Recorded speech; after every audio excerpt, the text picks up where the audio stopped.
Hello everyone and welcome again in a new video. और आज की इस वीडियो में हम सब लोग पढ़ने वाले हैं वेव्स। तो वेव्स के अंदर आज हम क्या पढ़ने वाले हैं? वेव के अंदर आज हम पढ़ने वाले हैं डी ब्रॉगली हाइपोथेसिस। क्या पढ़ने वाले हैं? De Broglie hypothesis. याद रखना ये डी ब्रॉगली हाइपोथेसिस है। अब डी ब्रॉगली हाइपोथेसिस मतलब इसमें क्या होता है हमारे डी ब्रॉगली हाइपोथेसिस में? तो डी ब्रॉगली हाइपोथेसिस में सिंपली ये कहा जाता है कि कोई भी हमारी वेव है, कोई सी भी वेव है, उसका कुछ भी नेचर हो भले, पर अगर कोई भी हमारा पार्टिकल अगर वो मूव करेगा, हमारा पार्टिकल अगर मूव करेगा तो वो हम हमेशा हमेशा अपने साथ वेव नेचर रखेगा। वो हमेशा अपने साथ क्या रखेगा? वेव नेचर रखेगा। मतलब सिंपल शब्दों में कहूँ, जो भी नेचर हो पार्टिकल का उससे हमें कोई मतलब नहीं है। पार्टिकल का कुछ भी नेचर हो उससे हमें मतलब नहीं है, पर अगर पार्टिकल मूव करने लग गया तो ये रहा हमारा पार्टिकल, इसमें कुछ इसका कुछ भी नेचर हो, ठीक है। नेचर से मतलब इसका मतलब कुछ भी हो, मतलब जैसे कि वेव, जैसे कि सराउंडिंग्स कुछ है, कुछ हमारा क्लाइमेट है, कुछ हमारी दूसरी इक्वेशंस बनी है, इस पार्टिकल को जितनी भी चीज़ें लग रही हैं वो लग रही हैं। कुछ भी नेचर है इसका पार्टिकल का, रिपल्शन है, अट्रैक्शन है, मतलब कुछ भी नेचर है। पर अगर ये पार्टिकल हमारा मूव करने लग गया, ये पार्टिकल हमारा मूव करने लगा, ये पार्टिकल हमारा मूव कर रहा है, तो ये हमेशा याद रखना, ये हमेशा वेव नेचर रखेगा। वेव जैसी पार्टिकल मूव करना चालू कर देता है उस पर वेव नेचर आ जाता है। सिंपल शब्दों में इसे पार्टिकल जब भी मूव करेगा वो अपने साथ क्या आएगा? वेव नेचर को लेगा। इसको मैं अगर डेफिनेशन में लिखना चाहूँ, ये तो मैंने आपको समझाया कि डी ब्रॉगली हाइपोथेसिस था क्या, पर अगर मैं इसको डेफिनेशन में लिखना चाहूँ तो आप सिंपली इस तरीके से लिख सकते हैं, what ever be the nature of A particle, यानी कि कोई भी नेचर हो पार्टिकल का उससे हमें मतलब नहीं है, कुछ भी पार्टिकल हो, बट पार्टिकल इज मूविंग, यानी कि इस तरीके से लिखते हो, a moving particle is always associate A wave nature with it. यानी कि अगर पार्टिकल हमारा स्टॉप है, मूव नहीं कर रहा है, पार्टिकल हमारा मूव है, कुछ भी नेचर हो उसका, हमें उससे मतलब नहीं है, ठीक है। पर अगर पार्टिकल मूव करने लग गया, एक बार पार्टिकल ने स्टार्ट कर दिया मूविंग करना, यानी एक बार पार्टिकल स्टार्ट हो गया चलना, तो वो हमेशा उसमें क्या आएगा? उसमें वेव नेचर हमको देखने को मिलेगी। उस पार्टिकल में हमें क्या मिलेगा? वेव नेचर देखने को मिलेगी। अब इसकी वेवलेंथ किस तरीके से आप फाइंड आउट कर सकते हो? इसकी वेवलेंथ, अब जब वेव है, अब वेव आ गई तो इसकी वेवलेंथ भी होगी। क्या होगी इसकी वेवलेंथ? वेवलेंथ को किससे डिनोट करते हैं? लैम्डा से। तो इसकी वेवलेंथ क्या होगी? हमारी वेवलेंथ होगी हमारी h/mv। वेवलेंथ इसकी क्या होगी? h/mv। इधर जो है हमारा mv क्या है? यहाँ पर इधर हमारा mv क्या है? m मतलब सिंपली होता है यहाँ पर हमारा मास, एंड v मतलब सिंपली हमारा है यहाँ पर वेलोसिटी। m मतलब सिंपली मास एंड v मतलब सिंपली वेलोसिटी कहलाता है, ठीक है। तो कोई भी पार्टिकल है मूव करेगा तो उसमें वेव नेचर प्रेजेंट होगा। वेव नेचर प्रेजेंट है तो उसकी वेवलेंथ किस तरीके से हम फाइंड आउट कर सकते हैं? h/mv। h यहाँ पर क्या है? तो h/mv। तो इस तरीके से आप क्या कर सकते हो? उसकी उसके वेवलेंथ यहाँ पर फाइंड आउट कर सकते हैं। अब वेवलेंथ ही फाइंड आउट होगा, ये सब पता चल गया, पर अब हमें ये कैसे मालूम पड़ेगा कि वेव नेचर होता क्या है? अब हमें ये कैसे मालूम पड़ेगा कि वेव नेचर होता क्या है? इसकी प्रॉपर्टी क्या होती है? इसकी प्रॉपर्टी क्या? वेव नेचर में हम कौन सा पढ़ने वाले हैं? वेव नेचर में पढ़ने वाले हैं मैटर वेव। मतलब वेव में इसमें हम क्या पढ़ने वाले हैं? Basically matter wave. तो सिंपली मैटर वेव जो है उसकी क्या देखने वाले हैं? प्रॉपर्टी। यानी यहाँ लिख सकते हो प्रॉपर्टी ऑफ मैटर वेव। तो हमारी कई तरह की होती है, ठीक है। वेव हमारी कई तरह की, एक पार्टिकल मूव कर रहा है तो कई तरह की वेव नेचर होंगी उसमें, पर हम बेसिकली यहाँ पर बात करने वाले हैं मैटर वेव के बारे में। हम बेसिकली यहाँ पर किसकी बात करने वाले हैं? मैटर वेव की बात करने वाले हैं। तो हमारी इसकी प्रॉपर्टी क्या होगी कि हम ये डिस्टिंग कर सकें कि ये हमारी मैटर वेव है, कि ये हमारी मैटर वेव, यानी पार्टिकल मूव किया, वेव जनरेट हुई, वेव जो है वो हमारी मैटर वेव है। ये हम किस तरीके से यहाँ पर पता करेंगे? तो सबसे पहला अगर आपको पता करना है कि कोई भी हमारी मैटर वेव है कि नहीं, तो उसके लिए पार्टिकल का मोशन में होना जरूरी है। उसके लिए पार्टिकल का क्या होना जरूरी है? मोशन में होना जरूरी है। कभी क्या होता है पार्टिकल मोशन में नहीं है तो भी हमारी वेव्स जनरेट होती हैं, तो भी हमारी क्या होती हैं? वेव जनरेट होती हैं। पर अगर उसको मैटर वेव होना, अगर वो वेव हमारी मैटर वेव है, तो इसका मतलब सिंपली यही है कि वो पार्टिकल क्या होना चाहिए, मोशन में होना चाहिए। जब ही वो क्या होगा, एक मैटर वेव कहलाएगी। जब वो उसमें क्या होगा, यानी जब वो क्या कहलाएगी, एक मैटर वेव कहलाएगी। तो यहाँ पर आपका सबसे पहले when a particle is in motion it will give matter wave. वो क्या देगी हमें, मैटर वेव देगी। ये पॉइंट आउट हो गया। अब दूसरा क्या है, अगर वो मैटर वेव है यानी वो वेव है, तो उसकी जो वेव लेंथ होगी ना, वो किस तरीके से आएगी, वो आपकी आएगी h/mv। अगर वो h/mv सॉल्व करने पे उसकी वेवलेंथ आ रही है, उसकी वेवलेंथ हमारे पास आ रही है, तो वो हमारी मैटर वेव कहलाएगी। तो वो हमारी कौन सी वेव कहलाएगी, मैटर वेव। यानी उसकी प्रॉपर्टी है, आपने ये पता चल गया कि अगर पार्टिकल मूव कर रहा है तो उसमें वेव जनरेट होगी। वेव क्या कहलाएगी, मैटर वेव कहलाएगी, मैटर वेव कहलाएगी।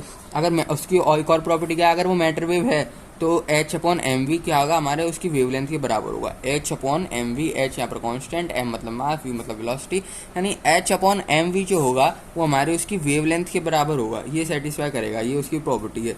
अगर तीसरी प्रॉपर्टी की मैं बात करूँ, अगर उसकी v यानी वेलोसिटी अगर उसकी जीरो होगी, अगर उसकी वेलोसिटी हमारी जीरो होगी तो उसकी जो वेवलेंथ है वो इनफाइनाइट होगी। अगर उसकी वेलोसिटी जीरो है तो वेवलेंथ उसकी इनफाइनाइट होगी। ये भी यहाँ पर देख सकते हो, ऊपर फॉर्मूले से समझो, lambda is equal to h/mv है। अगर v को मैं यहाँ जीरो रख दूँ तो h/0, अब h/0 क्या होता है, h/0 होता है हमारा इनफाइनाइट, तो लैम्डा यहाँ पर क्या आएगा, इनफाइनाइट निकल के आएगा। ठीक है, तो अगर उसकी वेलोसिटी जीरो है तो लैम्डा इनफाइनाइट, अगर वेलोसिटी उसकी इनफाइनाइट है तो हमारी लैम्डा क्या आएगा, लैम्डा हमारा जीरो आ जाएगा, क्योंकि यहाँ पर देखो infinite lambda is equal to h/mv। अब v की जगह क्या पुट कर दो, इनफाइनाइट, m इनफाइनाइट। अब कोई भी इनफाइनाइट चीज में आप इनफाइनाइट में आप किसी क्वांटिटी का मल्टीप्लाई कर रहे हो, इनफाइनाइट में किसी क्वांटिटी का मल्टीप्लाई कर रहे हो तो और इनफाइनाइट होगा, और इनफाइनाइट होगा, यानी h/इनफाइनाइट। अब h/इनफाइनाइट क्या होता है, जीरो। h/इनफाइनाइट क्या हो गया, जीरो। तो आपका अगर v इनफाइनाइट हो गया यानी वेलोसिटी उसकी इनफाइनाइट हो गई, तो उसका लैम्डा क्या हो जाएगा, उसका जीरो। लैम्डा मतलब उसकी वेवलेंथ हमारी क्या हो जाएगी, उसकी वेवलेंथ हो जाएगी जीरो। ये कुछ प्रॉपर्टीज होती हैं हमारी मैटर वेव की। ये क्या होते हैं, प्रॉपर्टीज होती हैं मैटर वेव की। और अगर मैं डिस्टिंग्विश करूँ मैटर वेव और एक और वेव ले लेते हैं, जैसे कि हम मान लेते हैं EM वेव्स। ठीक है, सबसे पहले हम कौन सी वेव, दो वेव के बारे में डिस्कस कर लेते हैं, मैटर वेव और यहाँ EM वेव, इलेक्ट्रोमैग्नेटिक वेव। तो ये दो तरह की वेव यहाँ पर मैंने ले ली, EM wave and matter wave. अब इसको करते हैं, यहाँ पर डिस्टिंग्विश करके देखते हैं कि मैटर वेव और अदर वेव्स में यहाँ पर डिफरेंस क्या होता है। अदर वेव को मैंने सिंपली EM वेव ले लिया, एक EM वेव को यहाँ पर मैं करने वाला हूँ। तो सबसे पहली बात जो चीज़ होनी चाहिए मैटर वेव के अंदर, मैंने आपको बताया, उसकी प्रॉपर्टी में भी बताया क्या, कि पार्टिकल हम किस में होगा, अगर मोशन में होगा तो ही हमारा मैटर वेव जनरेट होगी। यानी कि अब moving particle will give a moving particle will give matter wave, यानी जब तक पार्टिकल मूव नहीं करेगा वो मैटर वेव को नहीं जनरेट करेगा। अगर इलेक्ट्रोमैग्नेटिक वेव की बात करूं तो इलेक्ट्रोमैग्नेटिक वेव जब आती है जब कोई भी चार्ज पार्टिकल एक्सेलरेट करता है। जब भी कोई चार्ज पार्टिकल क्या करता है, एक्सेलरेट करता है, जब जाके हमारे EM वेव मिलती है। यानी कि ये कब जनरेट होती है, when A charged particle is accelerated. तो इस एक्सेलरेटेड या फिर एक्सेलरेटेड आप क्या लिख सकते हो इसकी जगह, और रिटार्डेड भी लिख सकते हो। एक्सेलरेटेड और retarded same. Retarded it will give, आप ये आपको क्या दे देगा, इलेक्ट्रोमैग्नेटिक वेव दे देगा। इट विल गिव, मैं लिखता हूँ, it will give EM wave. तो ये थोड़ा हमारा बेसिक डिफरेंस था दोनों के बीच, मैटर वेव में और इलेक्ट्रोमैग्नेटिक वेव में। मैटर वेव क्या होती है हमारी, मैटर वेव जब हमारी फॉर्म होती है जब कोई भी मूविंग पार्टिकल, जब कोई भी पार्टिकल क्या करता है, हमारा मूव करता है। ये भी जब भी फॉर्म होती है जब पार्टिकल मूव करता है, पर जब एक्सेलरेट करता है। ठीक है, एक्सेलरेट करता है। और वो पार्टिकल क्या होना चाहिए, वो पार्टिकल एक चार्ज पार्टिकल होना चाहिए। वो पार्टिकल कौन सा पार्टिकल होना चाहिए, वो एक चार्ज पार्टिकल होना चाहिए EM वेव्स के लिए। सेकंड पॉइंट की अगर मैं बात करूँ तो वेलोसिटी जो होती है मैटर वेव में वो डिपेंड करती है आपकी पार्टिकल वेलोसिटी पे। जो इसमें वेलोसिटी होती है मैटर वेव की, वेलोसिटी ऑफ मैटर वेव जो आपकी मैटर वेव की वेलोसिटी होगी उसको हम जनरली यू से डिफाइन कर देते हैं, will depend on particle velocity. वो किस में डिपेंड होगी? पार्टिकल वेलोसिटी पे डिपेंड होती है। याद रखना, जब कोई पार्टिकल मूव कर रहा है तो आप वो क्या जनरेट करेगा? एक वेव जनरेट करेगा। उस वेव की कोई स्पीड होगी, उस वेव की क्या होगी? कोई स्पीड होगी। उसको हमने उस वेव की स्पीड को क्या कह दिया? वो वेव कौन सी है? मैटर। तो उसकी स्पीड को हमने क्या नाम दे दिया? Matter wave. उसकी स्पीड को क्या नाम दे दिया? Matter wave. तो उस मैटर वेव की जो स्पीड होगी, जो मैटर वेव की स्पीड होगी, उसको हम यू से डिफाइन कर देते हैं। और पार्टिकल मूव कर रहा है, एक पार्टिकल है ये, आप एक पार्टिकल मान लो ये, वो मूव कर रहा है। तो पार्टिकल मूव कर रहा है तो इसकी अलग वेलोसिटी होगी। उसको हमने क्या कह दिया? पार्टिकल मूव कर रहा है, इसलिए पार्टिकल वेलोसिटी कह दिया। पार्टिकल जिस वेलोसिटी से मूव कर रहा है उसको हमने पार्टिकल वेलोसिटी कहा। दोनों चीज़ अलग है। जब पार्टिकल मूव करेगा तो उसको पार्टिकल वेलोसिटी कहते हैं, पर अब मूव करने पे जो वेव्स जनरेट होंगी, जो हमारी वेव्स जनरेट होंगी, तो उन वेव्स की जो वेलोसिटी होगी वो ऑफकोर्स सी बात है अलग होगी ना। तो वो ही अलग वेव को हम कहते हैं matric wave velocity of matter wave. और जो पार्टिकल होता है उसकी वेलोसिटी कहते हैं पार्टिकल वेलोसिटी। ठीक है। और अदर हैंड अगर मैं बात करूं इलेक्ट्रोमैग्नेटिक वेव्स की, ईएम वेव्स की अगर मैं बात करूं, तो ईएम वेव्स में जो हमारी वेलोसिटी होती है वो हमेशा कांस्टेंट रहती है। यानी कि ये क्या करता है? It velocity is constant. और कांस्टेंट वेलोसिटी मतलब कितनी वेलोसिटी? तो कांस्टेंट वेलोसिटी मतलब उसकी वेलोसिटी होती है हमारी सी, यानी इट इज सी ए, इस तरीके से। तो जो हमारी इलेक्ट्रोमैग्नेटिक वेव्स की जो वेलोसिटी होती है वो सी के बराबर, सी मतलब स्पीड ऑफ लाइट, सी मतलब स्पीड ऑफ लाइट 3 × 10⁸ मीटर पर सेकेंड। तो सी यहाँ भी आ गया, ये तो सिंपल सी बात है, सी आ गया तो यानी स्पीड ऑफ लाइट। अगर मैं अगली बात करूँ मैटर वेव के अलावा, जो हमारी वेवलेंथ होती है ना, ये डिपेंड करती है हमारी मास एंड वेलोसिटी पे। क्योंकि हमने देखा मैटर वेव में हमें अगर वेवलेंथ फाइंड आउट करनी है तो वेवलेंथ किस तरीके से फाइंड आउट करते हैं हम? Lambda is equal to h/mv। तो यहाँ पर आप सिंपली देख सकते हो h तो हमारा क्या है? कांस्टेंट है। h हमारा क्या है? कांस्टेंट है। पर mv क्या डिपेंड करेगा? पार्टिकल कौन सा और उसकी वेलोसिटी कितनी है। पार्टिकल कौन सा है और उसकी वेलोसिटी कितनी है, दोनों में डिपेंड करेगा। तो दोनों में डिपेंड करेगा, एक पे भी नहीं, मास पे भी नहीं, और वेलोसिटी अकेला नहीं करेगा, दोनों पे ही डिपेंड करेगा। तो इसलिए यहाँ पर आप लिख सकते हो it's wavelength depends mass and velocity. जो इसकी वेवलेंथ है वो डिपेंड करेगी mass and velocity of moving particle, moving particle की मास एंड वेलोसिटी पे डिपेंड करेगी। अगले अगर मैं उसकी बात करूँ इलेक्ट्रोमैग्नेटिक वेव्स की, तो ये क्या इसकी भी डिपेंड करेगा, इसकी भी वेवलेंथ क्या है हमारी डिपेंड करेगी, पर वो डिपेंड करती है हमारी केवल और केवल एनर्जी पे। जो इसकी वेवलेंथ होती है ना, wavelength will depend on energy. किस पे डिपेंड होगी? खाली एनर्जी पे डिपेंड होगी। ठीक है।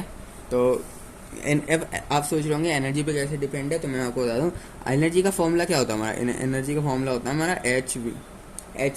तो ये हमारा एनर्जी का फॉर्मूला होता है एच न्यू। अब न्यू की जो वैल्यू होती है यहाँ पर, न्यू की हम सब जानते हैं वैल्यू क्या होती है? c/λ। तो अगर आप यहाँ पर पुट करो एच c/λ, ये चीज़ आएगा। अब मेरे को क्या बात कर रहा हूँ मैं? तो बात कर रहा हूँ वेवलेंथ की। मैं क्या कर रहा हूँ? वेवलेंथ की बात कर रहा हूँ। तो इसको उधर ले लो, तो हमारा ये क्या आएगा? Lambda is equal to H c/e। अब हम जानते हैं एच की कांस्टेंट है, सी भी कांस्टेंट है। सी कांस्टेंट कैसे भाई? सी स्पीड ऑफ लाइट कांस्टेंट है ना, 3 × 10⁸ मीटर पर सेकेंड, 10⁸ मीटर पर सेकेंड। ये भी कांस्टेंट, दोनों चीज कांस्टेंट। केवल वेरिएबल क्या होगी इसकी? एनर्जी कितनी है इसकी। तो इसलिए इलेक्ट्रोमैग्नेटिक वेव्स में एनर्जी पे डिपेंड करती है वेवलेंथ किस पे डिपेंड करती है? एनर्जी पे यहाँ पर फुल डिपेंड करती है। इसके बाद अगर मैं बात करूँ नेक्स्ट पॉइंट की, तो it can not be radiated in space. ये बात याद रखना, मैटर वेव खाली उस बार ही फ्लो होती है जहाँ पर कुछ ना कुछ सराउंडिंग्स हो। ये स्पेस में फ्लो नहीं कर सकती, स्पेस में रेडिएट नहीं हो सकती। It can't be radiated in space. ये स्पेस में रेडिएट नहीं हो सकती। पर उसके अपोजिट बात करूँ इलेक्ट्रोमैग्नेटिक वेव में, तो हाँ ये रेडिएटेड हो सकती है स्पेस में। इसको मीडियम की ज़रूरत नहीं होती इलेक्ट्रोमैग्नेटिक वेव्स को। क्या कह सकते हैं? It can be radiated on space. ये स्पेस में इजीली रेडिएट कर सकती है, ठीक है। कुछ केसेस में ये देखा गया है मैटर वेव के अंदर, कुछ केसेस में ये देखा गया जो इसकी जो हमारी इसकी वेव होती है ना, यानी वीपी, जो हमारी वेव होती है, इसकी वेव वेलोसिटी होती है, वो कभी कभी ग्रेटर देन हो जाती है सी से। जो हमारी मैटर वेव की वेलोसिटी होती है वो क्या हो जाती है, कभी कभी ग्रेटर हो जाती है सी, यानी सी से 3 × 10⁸ से क्या हो जाती है, ग्रेटर हो जाती है। तो ग्रेटर हो जाती है, ये हमें देखने को मिला मैटर वेव के अंदर। यानी कि आप यहाँ पे लिख सकते हो, आप इसे लिख सकते हो इन सम केसेस मतलब रिलेटिविस्टिक केसेस। रिलेटिविस्टिक मतलब सिंपली होता है जब आपकी कोई भी इक्वेशन में 10⁵ से अगर बड़ा कोई चीज़ जा रही है, 10⁵ से बड़ी कोई चीज़ जा रही है, तो वो कहाँ कंसीडर की जाती है, वो कंसीडर की जाती है रिलेटिविस्टिक में। रिलेटिविस्टिक मतलब सिंपली जब वो हमारी क्या कहते हैं, नॉर्मल से आगे हो जाए। नॉर्मल हमारे 10⁵ से लगभग अगर ऊपर जा रही है, ये 10⁵ से ऊपर जा रही है, तो वो क्या हुआ, वो रिलेटिविस्टिक स्पीड गेन कर रही है। वो क्या कर रही है, रिलेटिविस्टिक स्पीड गेन कर रही है। तो यहाँ पर आप लिख सकते हो रिलेटिविस्टिक केसेस। तो इन सम रिलेटिविस्टिक केसेस हमारी जो वेव वेलोसिटी होती है, wave velocity is greater than C. ये सी से हमारी बड़ी हो जाती है, यानी 3 × 10⁸ से भी ज़्यादा हो जाती है हमारी मैटर वेव की वेलोसिटी। कुछ केसेस में ये देखा गया है। पर इसकी बात करूं अगर मैं इलेक्ट्रोमैग्नेटिक वेव्स की, तो ये हमेशा सी रहती है, ना सी से कम होती है ना सी से ज़्यादा आती है। Its velocity is always see. इसकी वेलोसिटी हमेशा सी ही रहती है। तो ये कुछ डिफरेंस होते हैं हमारे मैटर वेव में और इलेक्ट्रोमैग्नेटिक वेव में। मैं कुछ साइंस बता देता हूँ, जैसे कि आपको अगर आपका वी लिखा हुआ तो सिंपली इसको हम क्या जनरली वी डिनोट करते हैं पार्टिकल वेलोसिटी के लिए, पार्टिकल वेलोसिटी। अब वी के बाद अगर आपका यू लिखा हुआ है तो मैंने आपको बताया यू किसके लिए डिनोट किया जाता है, यू डिनोट किया जाता है हमारा वेव वेलोसिटी के लिए, वेव वेलोसिटी।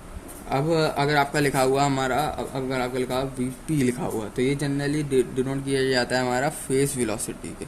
ये सब चीज़ें क्या होती हैं हम आगे देखेंगे। वीपी या फिर यूपी अगर आपका लिखा हुआ तो सिंपली वो किसके लिए डिनोट किया जाता है, वो सिंपली डिनोट किया जाता है हमारा फेज वेलोसिटी। क्या होती है फेज वेलोसिटी, नेक्स्ट वीडियो में देखेंगे। इसके बाद अगर मैं बात करूँ वीजी लिखा हुआ है तो सिंपली ये डिनोट किया जाता है हमारा ग्रुप वेलोसिटी के। इसके लिए डिनोट किया जाता है ग्रुप वेलोसिटी। अब ग्रुप वेलोसिटी क्या होती है इसको भी हम आगे देखेंगे। आगे हम क्या करेंगे, डेरिवेशन करेंगे कि डी ब्रोगली की वेवलेंथ जो थी हमारी उससे क्या करेंगे हम डेरिवेशन यहाँ पर फाइंड आउट करेंगे, और कई सारी लैम्डास की वैल्यू यानी कई सारी वेवलेंथ्स की वैल्यू हम यहाँ पर देखेंगे कि अगर हमें कोई भी हमारी वेव है उसकी अगर हमें वेवलेंथ फाइंड आउट करनी है तो हम वो किस तरीके से फाइंड आउट कर सकेंगे यूजिंग डी ब्रोगली वेवलेंथ। यानी डी ब्रोगली ने जो इक्वेशन बताई है वेवलेंथ फाइंड आउट करने की, उससे हम क्या कर सकते हैं कई सारी वेवलेंथ को फाइंड आउट कर सकते हैं। एक फॉर्मूला नहीं है, 4-5 फॉर्मूला है, वो सब देखेंगे। पर इस वीडियो में इतना ही, मिलते हैं आप सभी लोगों से नेक्स्ट वीडियो में।